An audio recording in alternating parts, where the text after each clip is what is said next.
Hi, okay. So, chapter 29 is a fucking note, so I'm just gonna kind of summarize it at the end here. But, this is Black Cats Are Bad Luck and So Are You, Kid, by Holly. Chapter, chapters technically, 28 and 29.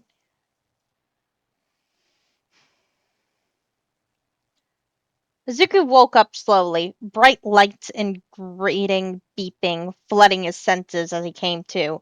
He groaned and blinked his eyes open.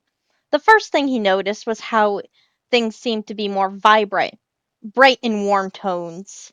It was weird. He brought his hand up to his face before he paused. He quickly sat up and looked at himself. Had indeed turned back into a human. But the quick motion made his side burn, and he hissed in pain. Once the pain subsided slightly, he looked around at his surroundings. He was in the hospital, hooked up to a bunch of machines. He looked down and saw small bandages that looked like they had been ripped apart the night by his injured side. He assumed he had turned back into a human sometime in the night. He checked under the covers and found himself as bare as a baby, though there was also some more bandages by his leg that also looked like they had been ripped in the night. He sighed and covered himself once more, for some semblance of privacy. He sat still for a moment, debating on trying to walk to get assistance, though just a minute or two later, the door to his room opened. He looked over and saw his homeroom teacher tiredly walk in. The man looked up and paused at the sight before him, and both of them stared at each other for a good minute or so. Eventually, though, his teacher smiled softly and sighed, pressing a button on the wall and walking over to the younger. How are you feeling, Midoriya? Azuka smiled and laughed softly, looking up at his teacher. Sore, but all right. Probably would feel better if I had pants. This made the man laugh softly. He shook his head fondly as he did so. Looking down, he patted the side of the bed gently before nodding and looking back up at the green-haired boy. I'm sure that can be arranged. Izuku smiled and nodded to the man, and they sat together for another few seconds, before nurses rushed into the room and began assessing him. Izuku allowed them to do as they needed and tried his best to do as they requested. His teacher watched him, a noticeable relief in his eyes. Izuku was deemed fit to leave the hospital a day later. The hospital had expedited the healing process with healing quirks, and there wasn't much left that wouldn't heal on its own.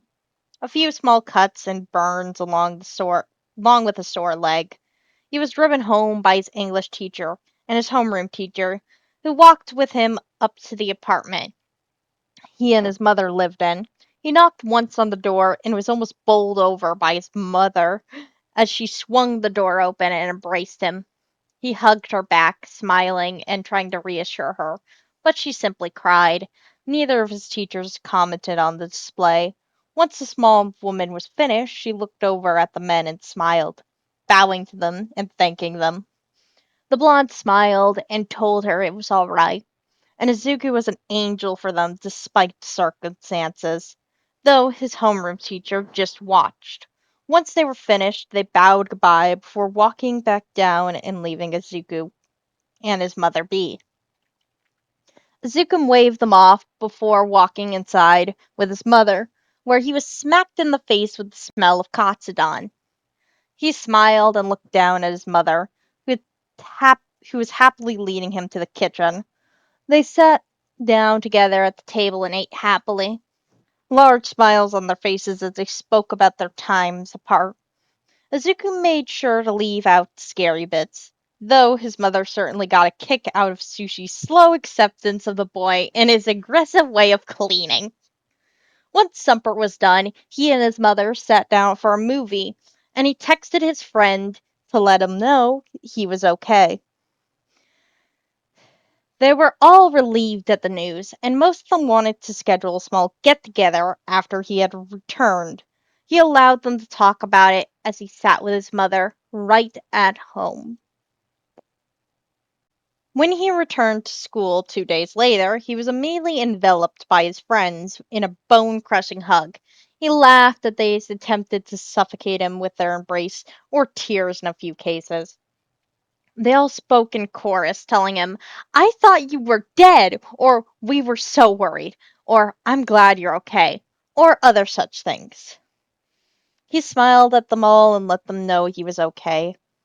Once the Once the first teacher of the day came in, they all sat down. Bakugo kept glaring at Izuku whenever he had the chance, but besides for that, the day went relatively normally. He was given all the notes he had missed, and his friends helped him catch up on the work he had missed. They all spent time working together at lunch, helping him out while eating. Izuku felt a bit cramped in his seat, but he was happy to be home at last. Next came heroics, and his homeroom teacher nodded at him as he sat down in his seat and began lecturing them on the fundamentals of a hero, continuing the lesson he had begun the last time he was sitting in class. They spent 20 minutes on this before he instructed them all to change into their gym clothes and meet him in the weightlifting gym. Everyone groaned, and Mr. Ozawa dismissed them all, but asked for Izuku to stay behind. Bakugo kept glaring at Izuku as he walked away, but he went ignored, at least for now. His teacher sighed and rested his head on Izuku's shoulder. He looked up at the older man, who sighed softly. "How are you feeling?" Izuku smiled at him and responded, "I'm fine, sir. I feel more antsy than anything."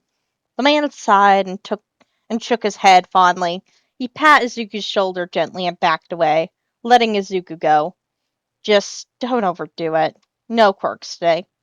Izuku nodded to the man and ran off to rejoin his friends. The man watched him go and sighed softly. He waited a moment before walking out himself down to the gym, where he would have to supervise the little hellions.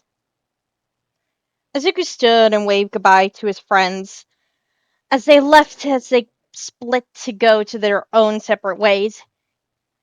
He wanted to go straight home, though he was stopped once more by someone grabbing his bag as he passed a dark alley. He squirmed and kicked, activating his quirk, but he felt a familiar sweaty palm covering his mouth, and the scent of nitroglycerin filled his nose. "Stop for a moment, would ya?" He stopped struggling as the hands that held him lit up. He turned his quirk off and looked back at the person who had been holding him, only to confirm their identity with the sight of the very guilty-looking Bakugo Katsuki. He looked the other up and down before sighing and crossing his arms. "What?"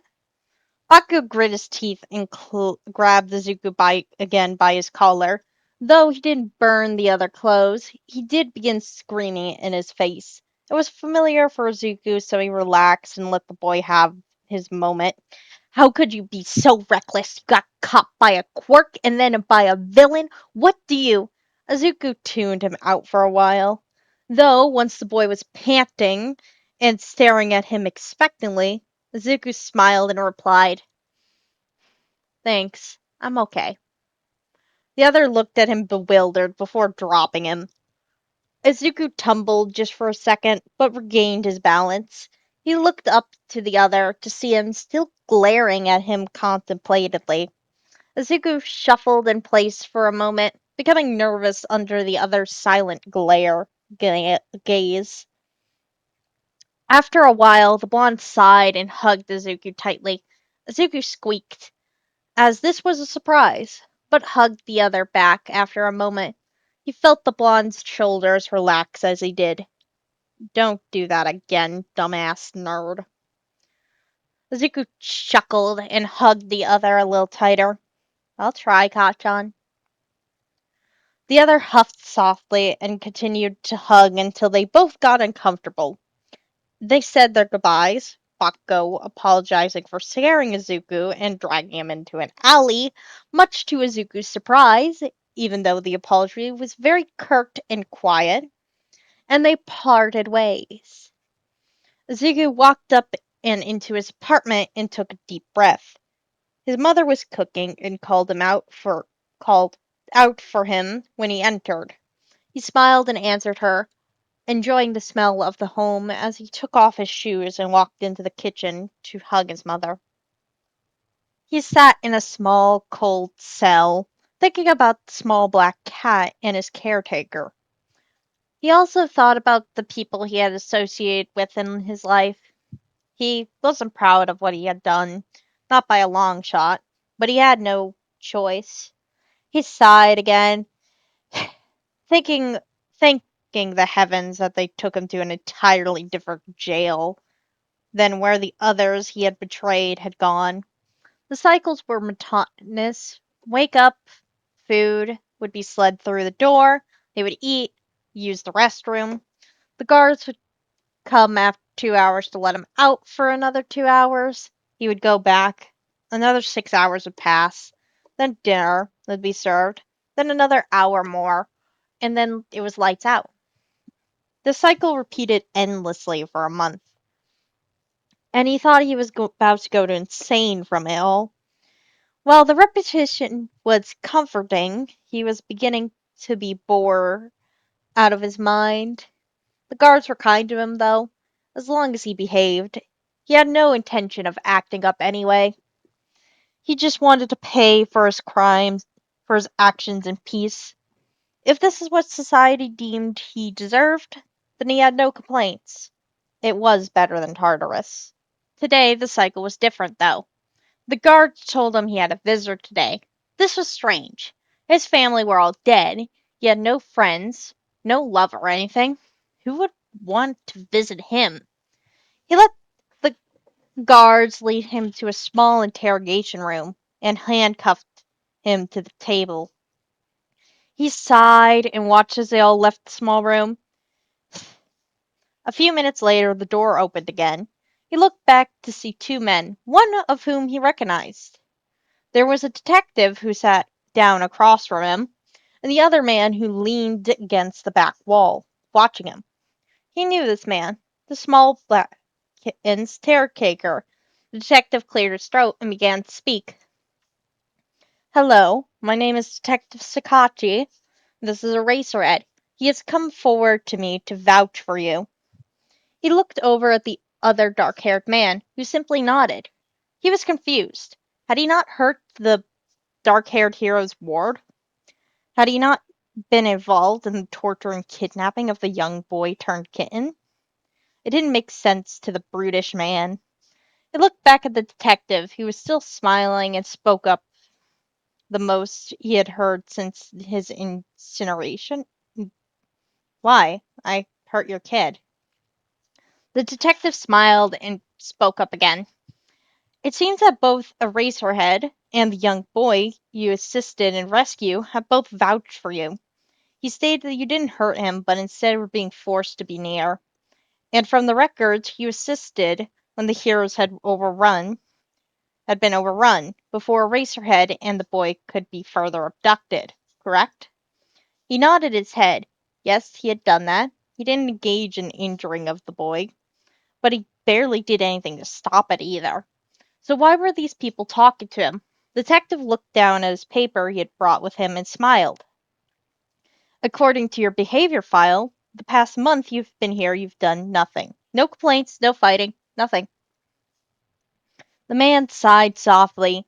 He was tired of this. He wanted to know the point. Why were these people here? Due to circumstances and those who have vouched for you, I have a proposition for you. If you would like, I can help you get parole, get you out of here quicker, but only if you want. No strings attached. He perked up at this. They wanted to give him parole, but why? He had done nothing good. Simply what should have been done a very long time ago. He wanted to decline, but the man in the corner was watching him encouragingly, and he thought about what it might be like to go free. Walk in a park without someone screaming at him. Maybe feed some ducks. It'd be much sooner if he took their offer. So he smiled gently and nodded. Please. The detective nodded and stood, telling him that he would arrange for parole before leaving. The hero remained, and he watched the man kick off the wall and slowly walked over to him before pausing and bowing in front of him. He was shocked. What was this hero doing now? Thank you for saving me and my student, Mammoth. He stared in shock. This hero was thanking him? It was almost too much. He smiled more and sniffled, leaning down to wipe his eyes with his hands. The other man straightened slightly, concerned at the noise, though it was quickly soothed by the other's large smile. He sniffled a bit before straightening up and looking at the other man. Please call me Hal, and you are welcome. And you are always welcome, hero.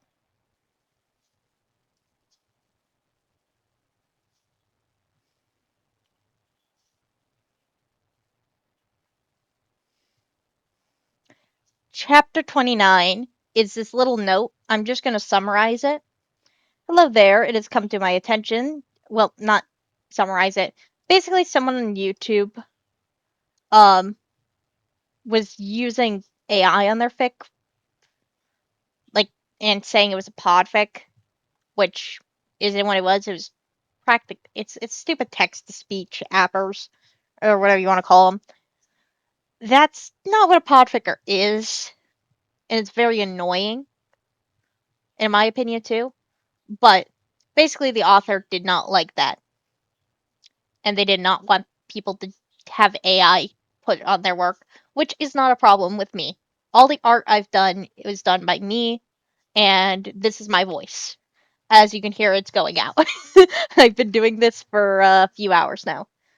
Actually, I started this when? I started at like 3. It's 7. Well, okay. That's basically it. That is Black Cats Are Bad Luck, and so are you, kid. I'm gonna be mismatching all these together. Bye!